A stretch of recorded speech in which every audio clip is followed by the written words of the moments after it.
Karolis Kaupinis, metų asmenybė, sukūrė metų filmą. Badautojų namelis buvo itin gilus filmas tuo, kad visus veikėjus vienijo tai, kad jie susidūrė su tokiu žmogumi, kuris suteikė jiems vidinę ramybę. Kiekvienas veikėjas per kitą rado tos trūkstamas ir neužpildytas savo vidaus dalis. Humoras buvo kūriamas tiek per buitinės situacijas, tiek per veikėjų įdas, tiek per pasaulėžiūrų susikirtimus, priešingumus ir kontrastingumus. Vienintelis dalykas, kuris šitą filmą stabdo nuo potencialo būti šedevru, yra pabaiga. Karolis Kaupinis yra minėjęs, kad nemėgsta filminių pabaigų, kurių realybėje nebūna. Bet šioje vietoje aš nesutinku. Kam, jeigu visas filmas yra kūriamas pagal draminius, komedijinius ir bendrai filmo istorijų pasakojimo principus, pabaigoje juos sulaužyti? Kam atsisakyti blogos, geros pabaigos? Juolab, kad istorinis kontekstas leidžia sukurti laimingą pabaigą, nes ji tokia Lietuvai ir buvo. Kodėl mes negalim pasidžiaugti, kai yra proga pasidžiaugti? Kodėl? Nes jeigu tai laiminga pabaiga, tai dar ji ne pabaiga. Laimingų pabaigų nebūna.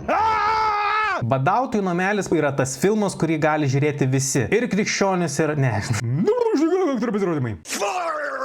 Jis sugeba nunulinti. Kreipiuosi į tave, Davidai Zvonkau. Vėl sėdžiu prie tos supis rozetės. Rašau šitą recenziją pasitelkęs geriausią šimpanzių komandą. Pas mane išgirsi tokius garsus kaip